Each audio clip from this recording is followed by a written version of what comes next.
Halo, berjumpa lagi kita pada hari ini untuk melakukan kuliah mengenai pengelolaan lingkungan kegiatan pertambangan untuk pertemuan ke-6 pada hari ini.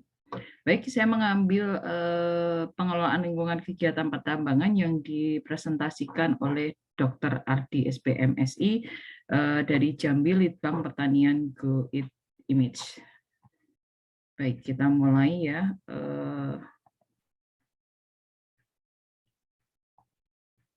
Kenapa sih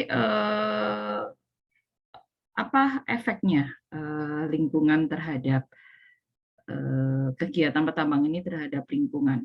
Walaupun mungkin safety tidak terlalu banyak, tapi setiap aspek, karena aspek di dalam safety itu juga mengandung aspek atau faktor bahaya atau dapat mengidentifikasi baik dari segi kesehatan, keselamatan kerja, hygiene industri dan lingkungan, terutama nanti ini akan juga masuk ke dalam kesehatan lingkungan, biasanya di dalam jurusan FKM kesehatan lingkungan, dan kita biasanya termasuk menganalisis atau melihat juga aspek-aspek lingkungan dan terutama nanti ke kesehatan orang di sekitar juga yang mungkin terefek pada kondisi usaha yang menjadi tempat kita bekerja. Salah satunya adalah pertambangan ini. Kemudian apa sih permasalahannya? Jadi kalau di dalam pertambangan ada kegiatan pertambangan itu akan berefek pada darat sehingga perairan. Misalnya pertambangan itu berubah menjadi dilakukan di lahan gambut atau di tempat tertentu, sehingga atau untuk pembukaan lahan pertambangan kadang memakai pembakaran, itu akan berefek pada pencemaran udara. Kemudian ketika ada kegiatan pertambangan, ada pembukaan lahan itu sendiri, kemudian ada mineral. Jadi mineral batu bara itu ketika terbuka dia mengenai udara, itu akan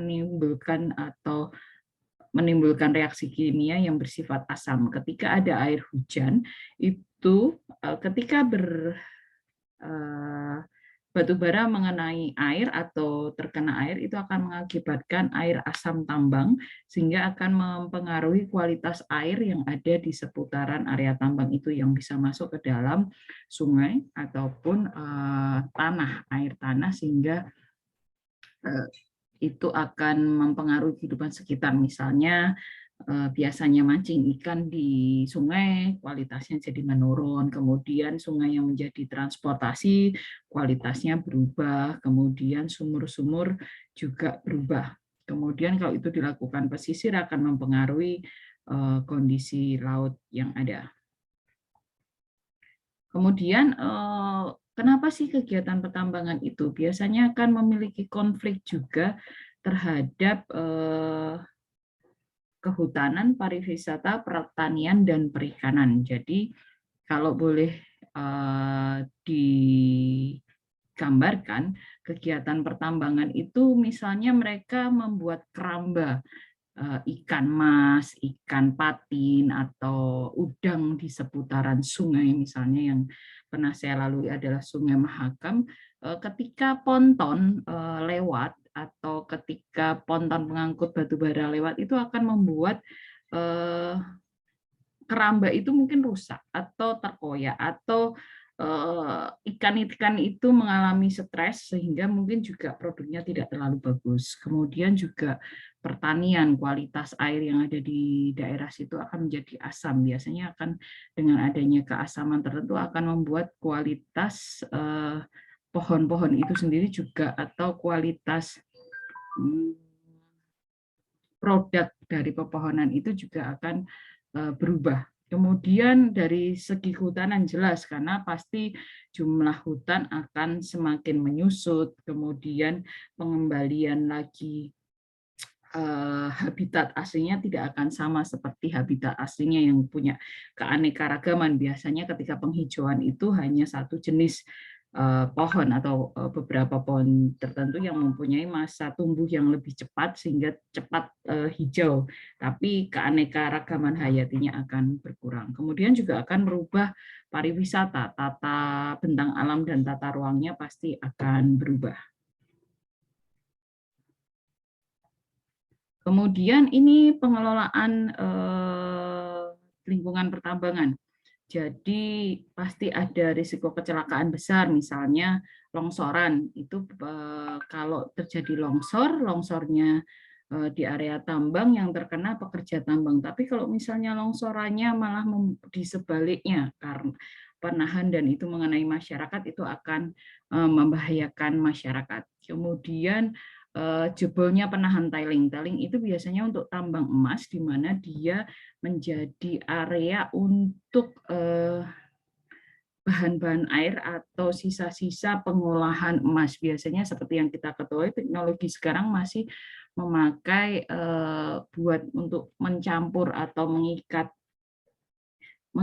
emas itu menjadi satu membutuhkan bahan-bahan kimia, dan bahan-bahan kimia itu menjadi limbah ketika emasnya sudah bisa bersatu dan diolah, dan itu biasanya dibuang ke tailing dam. Nah, pasti banyak mengandung logam berat. Ketika tailing dam atau waduk tailingnya sisa-sisa limbah B3 tadi jebol, itu akan sangat mempengaruhi masyarakat. Kemudian ada air asam tambang tadi. Jadi ketika ada air hujan beroksidasi dengan batu bara, dia akan menyebabkan air asam tambang, dan itu bisa kemana-mana karena air mengalirnya kemana, ke sungai. Kemudian kalau tata kelolanya tidak diatur, asam akan mempengaruhi COD, BOD terhadap perairan, sehingga perairan tersebut akan bersifat asam dan itu akan membunuh materi atau binatang-binatang yang ada atau biotanya yang ada di dalam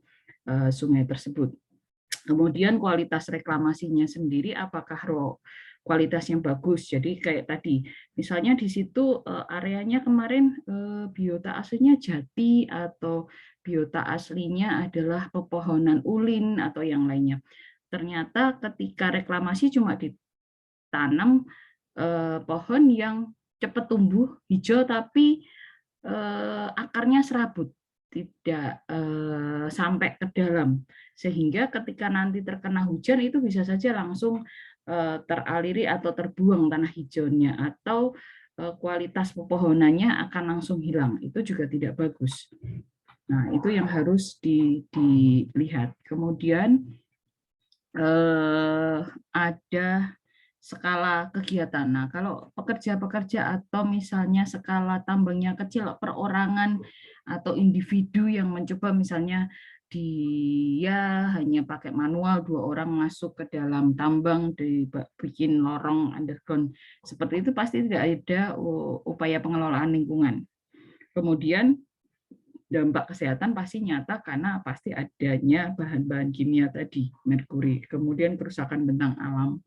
Kemudian untuk non batubara biasanya akan pengelolaan lingkungannya akan bersifat lemah, menyebabkan kerusakan bentang alam, dan kadang tidak ada upaya reklamasi.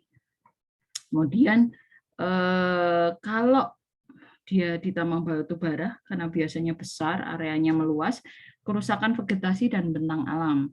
Kemudian pengelolaan topsoil buruk, jadi tidak diatur, topsoil tok, di bawahnya nggak ada hard soil. Biasanya penataan yang bagus itu mencoba mengembalikan lagi, misalnya hard soil di dumping itu, topsoil dikumpulin dulu, hard soil dikumpulin dulu. Ketika penambangan di area itu sudah selesai, maka akan ada pengembalian struktur tanah, misalnya hard soil, kemudian ditimbun lagi dengan topsoil, sehingga nanti bisa ditanami. Kalau ketika pengaturannya tidak bagus atau terlalu tipis, itu tidak bisa ditanamin kembali. Kemudian kehilangan batu bara, sedimen pond atau pengelolaan air sedimen pond buruk, sehingga nanti itu akan menyebabkan kolam-kolam besar yang mungkin akan bisa membuat bahaya baru lagi. kemudian daerah penangkapan air buruk, dan air asam tambang yang cukup tinggi, sehingga mempengaruhi kualitas air di seputaran tambang tersebut. Oke, ini ada yang harus dilihat. Peraturan yang sekarang diharapkan ada kegiatan pertambangan berkelanjutan, yaitu ketika eksplorasi dan pembangunan itu sudah ada kebijakan alokasi sumber daya alam, kemudian prioritas pemanfaatan sumber daya alamnya seperti apa. Kemudian pertambangan diutamakan memang jika di daerah tersebut tidak punya sumber daya lain. Misalnya, kalaupun ditanami macam-macam nggak akan hasil. Kalau pertanian juga kurang subur, sehingga batu bara itu memang yang lebih memberikan potensi, yaitu bisa dilakukan. Ini lebih pada konsep kapan boleh melakukan kegiatan pertambangan atau belum. Jadi kayak eksplorasi, terjadi penilaian, adanya AMDAL, UKL, UPL itu untuk menilai ini apakah memberikan nilai tambah ekonomi masyarakat lebih baik atau malah lebih membuat buruk dari yang sudah ada. Jadi kalau ada sumber daya alam lain yang melimpah dibandingkan pertambangan yang mungkin tidak terlalu memberikan benefit, yang mungkin harusnya tidak perlu dilakukan, misalnya gitu. Kemudian ketika harus memang sumber daya alam itu miningnya yang paling tinggi, harus ada aset-aset bahan tambang, ada transformasi sosial ekonomi terhadap masyarakat itu. Jadi tambang itu kan landscape sementara. Nanti kalau udah ditinggal, perencanaannya bagaimana untuk masyarakat yang ada di situ secara taraf ekonomi? Apakah bisa memberikan tambahan ekonomi kalau ternyata tambangnya sudah selesai atau malah memperburuk ekonomi di daerah di situ? Kemudian desainnya, apakah penutupan tambang itu nanti seperti apa ketika desain penataan topsoil, penataan hard soil atau tanah keras, kemudian tanah humus, kemudian nanti akan diberi penanaman penanaman apa. Diharapkan kalau ditanami kembali dengan bahan-bahan atau material atau tanaman yang bisa memberikan nilai tambah terhadap masyarakat di situ. Kemudian apakah didesain sebagai tempat wisata? Jadi kadang ada yang sudah menerapkan identifikasi lingkungan yang baik, sehingga nanti gini, setelah selesai kami akan bangun model terasiringnya seperti ini, penanamannya seperti ini, sehingga nanti akan memberikan nilai tambah masyarakat ketika ditinggal kegiatan tambang masih bisa melakukan kegiatan ekonominya, misalnya dengan kita dari desain tambang ini kita buat sebagai tempat wisata tertentu gitu. Kemudian ada rencana tata guna lahan pasca tambang. Kemudian kapasitasnya ini rehabilitasi. Nanti untuk kapasitas masyarakat dan kesejahteraan masyarakat, apakah mereka bisa berdiri sendiri masyarakatnya setelah ditinggal oleh perusahaan yang mungkin sudah tertata dan memberikan ekonomi. Terus terang misalnya seperti apa sih ekonomi pemberdayaan masyarakat? Jadi kalau mungkin mereka bukan pekerja tambang, tapi dengan adanya pekerjaan tambang tersebut, ada pegawai-pegawai yang tinggal di situ, mereka akan membuka tempat baru, misalnya usaha toko, usaha makanan, usaha penginapan, yang dimana itu dipakai oleh pekerja tambang tersebut. Ketika tambangnya pergi, apakah itu masih berjalan atau tidak? Nah, itu yang pemberdayaan. Apakah dari misalnya operasional tambang itu masyarakat diajak mandiri untuk industri sebelum ini udah mau closing project ini setengah tahun atau 1 tahun ini kita akan mulai menata dan mau closing project atau menutup project, bagaimana meninggalkan masyarakat di sekitar situ menjadi berdaya tanpa terikat lagi mau pertambangan itu ditutup atau tidak. Kemudian ada kerjasama, ada kesetaraan antara masyarakat dan perusahaan tambang tersebut, keberlanjutan dan keamanan gitu. Jadi masyarakat itu tetap mandiri ekonomi tetap berjalan meskipun tambangnya sudah tutup. Akan sangat menakutkan atau sangat jelek jika ketika tambangnya tutup, akhirnya aktivitas ekonomi masyarakat mati. Yang dulu petani udah terbiasa nyetir alat berat sudah lupa cara bertani misalnya, atau dulu yang dia kegiatannya di kehutanan sudah lupa karena udah aktivitasnya. Kemarin saya jadi orang bengkel di seputaran situ. Itu yang diharapkan. Kemudian ini pelaku dan pembuat kebijaksanaan harus bekerja sama ya.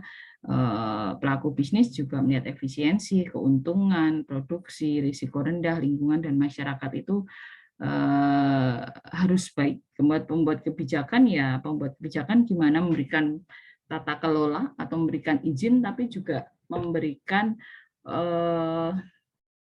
persyaratan kepada pelaku bisnis tersebut untuk oke, saya berikan izin industri atau izin aktivitas tambang, tapi harus ada nih pembangunan masyarakat wilayah di situ, ekonominya seperti apa, kemudian keberlanjutan pembangunan, kemudian bagaimana si pelaku bisnis harus taat terhadap peraturan, kemudian melakukan konservasi, kemudian juga melakukan good operation mining di mana tidak terjadi kecelakaan, dan juga upaya perlindungan lingkungan. Oke, jadi yang harus dilakukan paling tidak adalah pengelolaan batuan penutup.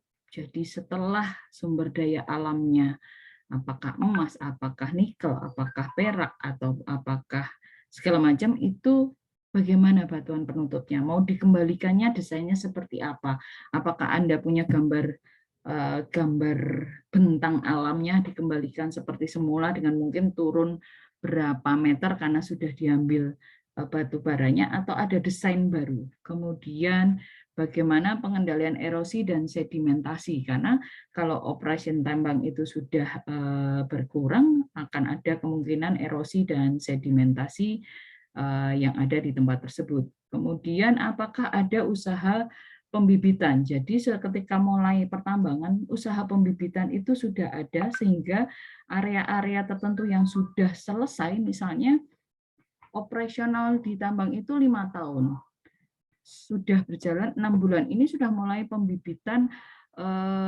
pohon-pohon atau materi yang akan ditanam untuk keperluan reklamasi, sehingga memberikan nilai tambah, masyarakat juga tahu cara bertani mungkin, kemudian dikelola juga oleh perusahaan dengan melibatkan masyarakat, sehingga mereka tahu nanti, oh pohon-pohon ini yang bagus, oh bibit ini yang bagus, bisa ditanam di tempat peninggalan tambang, dan ini bisa dimanfaatkan. Mereka juga bisa menambah penghasilan dengan melakukan pembibitan, bisa diberikan kerjasama atau pembelian kerjasama dengan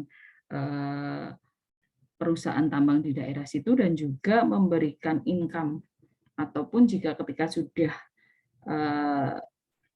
pasca tambang selesai, masyarakat masih bisa melakukan perbaikan, bekerja sama dengan masyarakat dan perusahaan untuk melakukan perbaikan kondisi alam sekitar.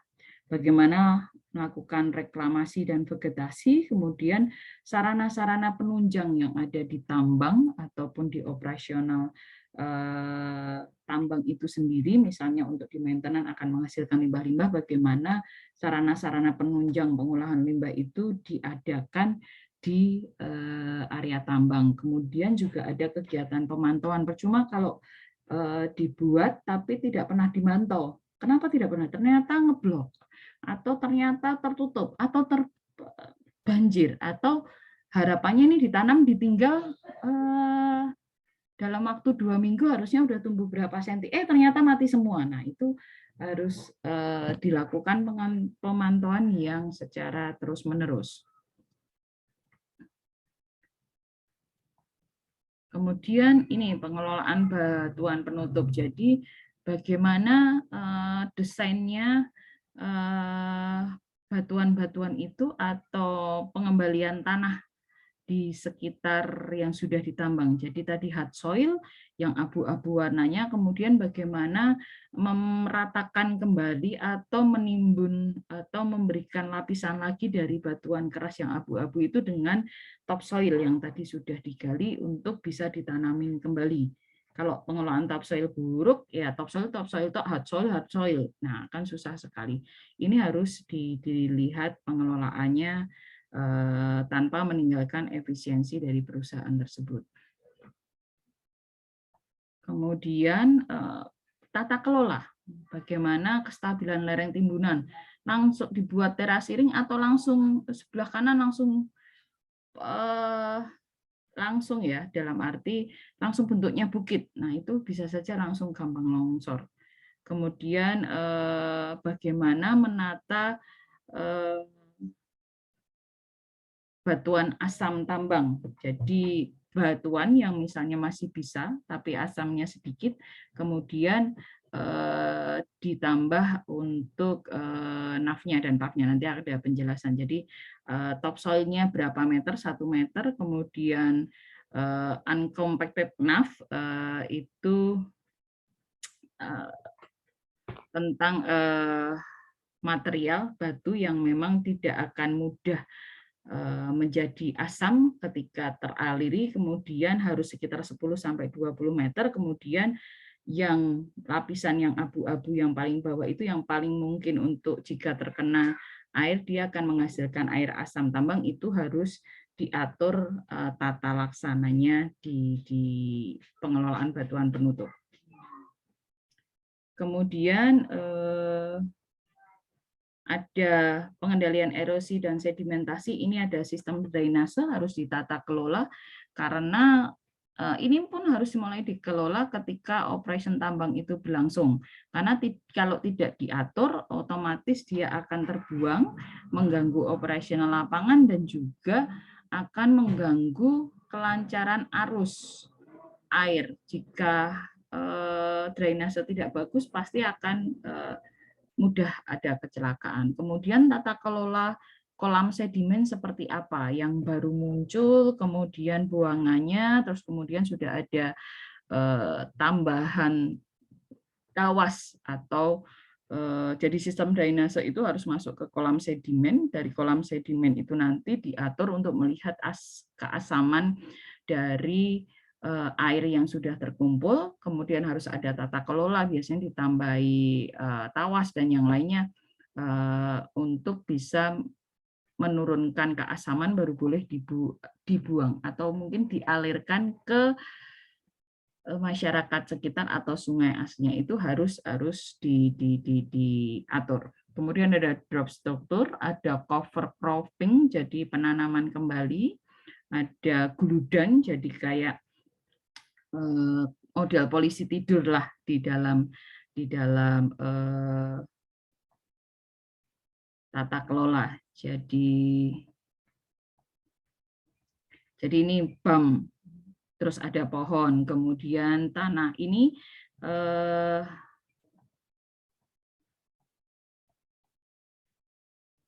jadi ada BAM, ada pohon, di sini ada saluran drainasenya. Kemudian naik lagi ada BAM seperti polisi tidur, tapi ini lebih besar gundukan tanahnya, ada pohon, dan ini ada drainase. Itu sistem guludan. Kemudian ada sistem terasiring, ada riprap, kemudian ada gabion dan cek dam. Bagaimana pengendalian air ini juga harus diperhatikan. Oke. Mengapa harus dikendalikan? Karena air tadi, erosi perlu dikendalikan karena dapat mengganggu kestabilan lereng. Kemudian kalau terlalu lembek, lereng yang sudah dibuat tadi yang mungkin dengan ukuran bagus, kena air lembek, longsor semua. Karena ada beberapa kejadian operation mining yang sedang berlangsung harus memecah, misalnya memindahkan aliran sungai asli karena di bawah aliran sungai itu ada batu bara yang perlu atau ada mineral yang perlu diambil Dan biasanya kalau aslinya resapannya situ di aliran itu, pasti tanah-tanah di situ akan bersifat lumpur dan akan gampang sekali terjadi longsor, dan itu sering terjadi terutama kalau kita harus memindahkan arah aliran sungai. Kemudian menggagalkan keberhasilan revegetasi. Kalau vegetasinya sudah ditanam tapi dia hanya perlu karakter airnya berapa liter per harinya. Ketika air tidak dikendalikan atau erosi tidak dikendalikan, itu akan menimbun atau membanjiri daerah vegetasi. Kalau vegetasi kena air dalam waktu lama, tergenang, pasti akan merusak dan akhirnya vegetasinya gagal. Kemudian kalau tidak dikelola dari awal, itu akan 2 kali kerja, jadi pengerukan sedimen lagi di saluran drainase. Jadi sedimennya akan nambah-nambah, saluran drainasenya akan menjadi kecil dan tidak bisa menampung air sehingga akan terjadi banjir. Itu yang akan terjadi. Kemudian kualitas air TSS-nya akan menurun, jadi kejernihan, maksudnya dengan desain yang ada diharapkan air yang mengalir keluar dari area tambang itu juga dalam keadaan lebih bersih atau tidak terlalu keruh. Tapi itu akan jika tidak dikendalikan akan keruh, dan itu pasti akan berimbas pada COD, BOD, TSS dan kualitas kimia terhadap air. Kemudian harus ada pengolahan air limbah, akan ada, ya berarti kalau terlalu gelap atau terlalu banyak solid atau terlalu banyak material tanah yang terikut di perairan itu, berarti biaya penjernihannya lagi pasti akan meningkat. Kemudian perawatan IPAL tadi harus meningkat, bentar-bentar harus ambil eskavator dan dump truck untuk mengeruk sedimennya karena udah penuh lagi. Kemudian menyebabkan pencemaran lingkungan pada badan air. Jadi seperti tadi kualitas BOD, COD dan yang lainnya akan berkurang, dan itu akan mengakibatkan perubahan kualitas atau banyaknya oksigen yang ada di dalam air sehingga binatang-binatang atau biota yang ada di perairan tersebut akan terganggu. Kemudian tadi pembibitan ini diharapkan pembibitan ini adalah vegetasi agak dikembalikan atau dikembalikan dengan vegetasi aslinya, jenis-jenis vegetasi. Kalau bisa campuran eksotik dan lokal, kemudian jumlah bibitnya harus disiapkan berapa banyak? Ya harus dari 120, misalnya penanaman per 1 meter persegi itu 10 pohon misalnya, atau 5 pohon. Perkiraan ketika harus menanam, Anda harus memberi 12 pohon. Misalnya kalau dalam 1 meter persegi 10 pohon misalnya. Harus spare 12. Kenapa? Ya, tidak semuanya mungkin cocok dan tidak semuanya mungkin hidup. Apakah harus mengulang lagi gitu. Kemudian fasilitas dan sistem drainasenya harus disiapkan, penyimpanan, pengaturan cahaya, fasilitas rumah kaca, stek, sarana prasarana ini yang harus juga dipersiapkan oleh operasional tambang sebelum mereka meninggalkan atau pengelolaan untuk pasca tambang. Reklamasi vegetasinya, bagaimana desainnya itu harus dilihat. Jadi bagaimana menyusun terasiring tanahnya, topsoilnya seperti apa, hard soilnya di mana, kemudian rencana vegetasinya, penanamannya seperti apa, sehingga nanti akan kembali hijau seperti sebelumnya. Walaupun mungkin vegetasinya sudah tidak seperti aslinya, binatangnya juga mungkin tidak kembali seperti aslinya, tapi kalau bisa sedikit menyerupai habitat asli, maka misalnya orang hutan dan yang lainnya mungkin bisa kembali ke daerah tersebut jika sudah terjadi perbaikan lingkungan atau reklamasi yang sudah jadi. Kemudian ini bentuk reklamasi atau revegetasi, menghijaukan kembali. Harapannya bisa kembali ya, hijau kembali walaupun setelah ditinggalkan dari operasional tambang itu. Oke, ini beberapa desain yang revegetasi tadi, bagaimana mulai dari awal, kemudian mulai penumbuhan, bagaimana kembali hijau, kemudian ada sarana. Kemudian kita lihat lagi adalah aspek-aspek lingkungan ketika terjadi atau ada operasional tambang. Pasti ada kegiatan maintenance, dibuatkan kolam penangkap oli misalnya, dilakukan pengelolaan, penggorokan, pembersihan, perbaikan, dan perluasan. Ini harus kemudian tata kelola limbah B3 juga harus ada sistem drainase, ada kolam penangkap oli, tempat penampungan limbah B3, pemisahan jenis sampah, sampah organik dan anorganik, sampah B3 dan non B3, kemudian ada kolam sedimen. Jadi sampahnya harus terpadu. Kemudian di area tersebut misalnya ada unit yang rusak di lapangan. Kemudian kan nggak mungkin di lapangan tambang itu dibikinkan atau di semen semua, nggak mungkin. Nah, ketika ada kebocoran oli, bagaimana itu Anda mengelola tanah yang tercemar oleh minyak? Apakah dibawa pulang, dikontaminasi? Sorry, bukan dibawa. Dikontaminasi, kemudian dikumpulkan ke suatu tempat di perusahaan yang melakukan kegiatan pertambangan itu, apakah ada pengelolaan lagi atau disimpan di tempat tertentu termasuk padat yang terkena limbah atau hanya ditutup saja. Nah, itu yang harus dicek. Kemudian ada kolam pengendap atau penangkap oli di area penunjang. Boleh Anda lihat seperti ini, harusnya didesain seperti ini untuk mengurangi limbah.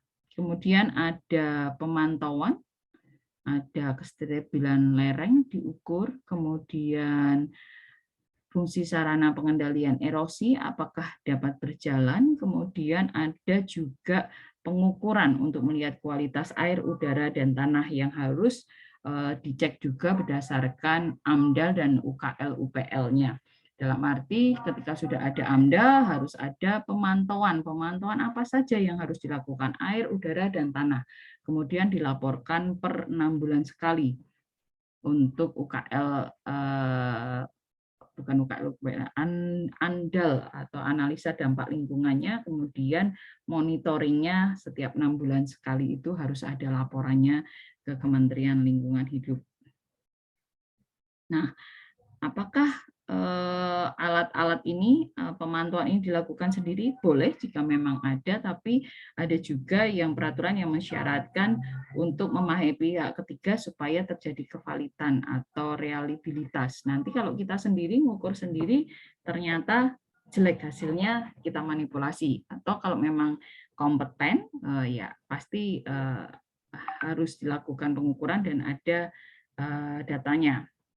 Ini bisa dilakukan pengukuran langsung, grab sampling, atau berkala hari, minggu, tahun. Jadi ada beberapa yang misalnya harian. Nah, kalau orang lingkungan yang air asam tambang ngeceknya per harian, ini mau buang ke sungai ini, dicek.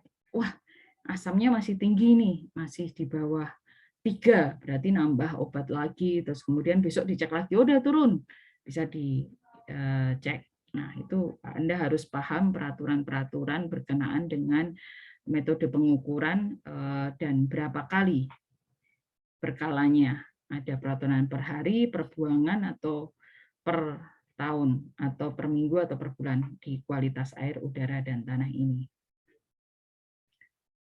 Kemudian ini kira-kira meminimalisir bukaan lahan tambang, jangan dibuka semua, tapi bagaimana desain orang survei dan mine engineer untuk mengambil tanah atau mengambil sumber daya alam, apakah itu nikel, batu bara, dan emas, dengan mengurangi bukaan lahan tambang.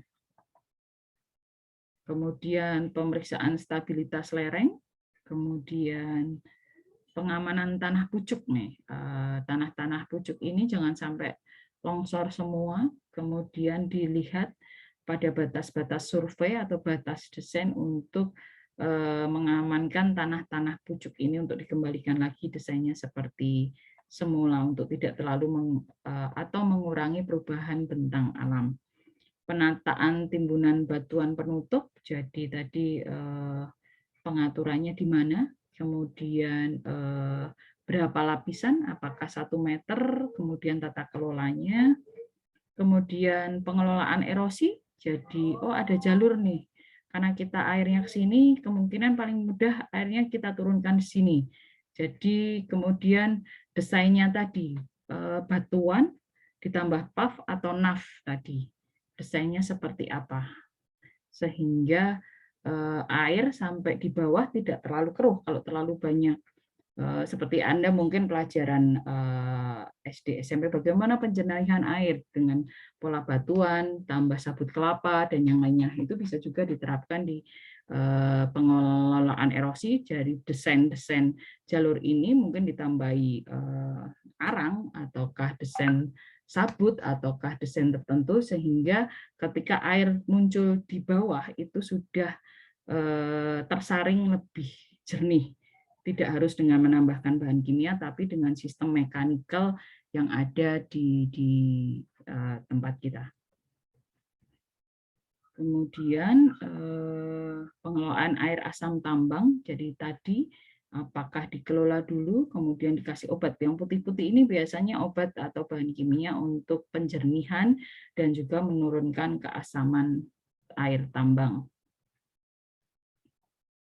Kemudian pengelola air sedimen, pengendapan sedimen seperti apa, maintenance-nya seperti apa, apakah dibikin permanen, ataukah dibikin dari kolam yang benar-benar berbatas semen, kemudian ada pompa yang mengatur, ada model aerasi dan yang lainnya untuk mengurangi keasaman ini. Pemantauannya seperti apa. Kemudian penyaluran air tambang terbuka. Jadi apakah memakai pompa, kemudian air tata kelolanya bisa masuk langsung ke sedimen dan juga tidak mengganggu operasional dari tambang itu sendiri dan juga tidak masuk ke dalam perairan yang ada di dalam masyarakat. Ini adalah pengelolaan lingkungan di fasilitas perbengkelan, jadi oil trap atau penampungan oli yang ada di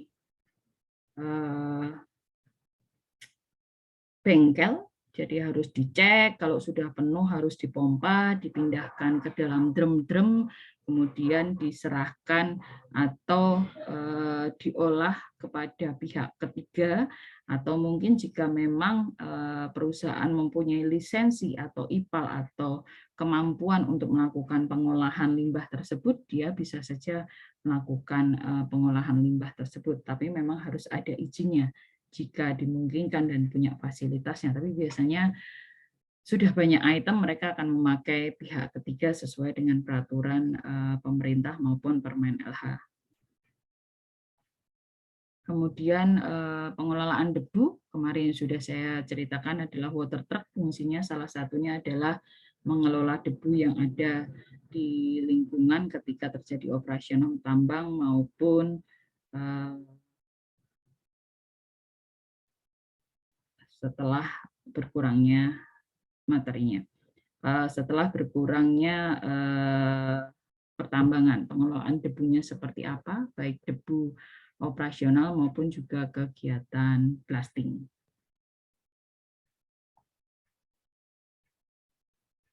Berikut itu yang bisa saya sampaikan untuk pengelolaan lingkungan pada hari ini. Terima kasih.